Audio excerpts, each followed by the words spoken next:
Real gardeners tend to fall in love pretty readily, I've discovered.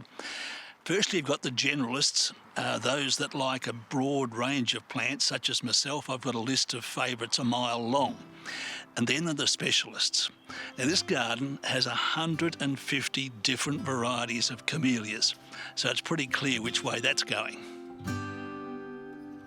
Camellias originate in East Asia, particularly China and Japan, and they're well suited to growing in the southern half of Australia.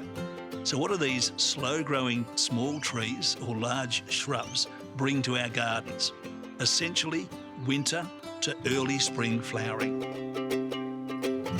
There are three main tribes of camellias, and they flower in succession. The first, the sasanquas, start in May. They're small flowers, small leaves, but they're actually quite sun-tough.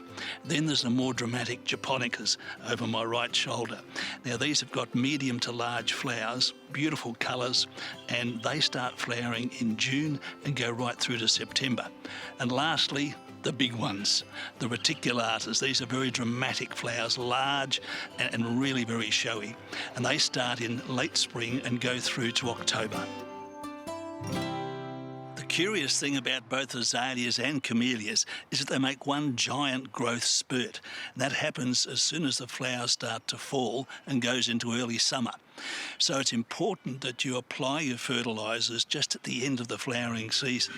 But the question is, which one to use?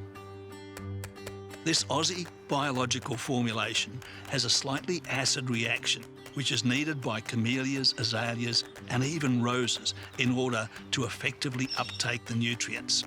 This Triforte M biological plant food contains a host of Australian microbes, which are highly beneficial to soil-borne life, making them head and shoulders above high nitrogen conventional fertilisers. You may have noticed a few roses in the garden, and these fill the rest of the flowering calendar, blooming from spring right through to the end of autumn. They need feeding more regularly to keep growth and new flowers forming across the 9 months.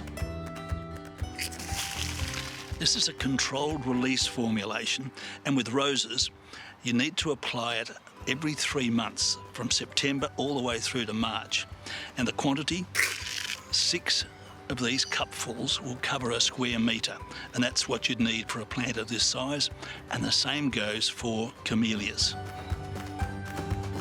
So, what's the big reward for this love of roses, azaleas and camellias?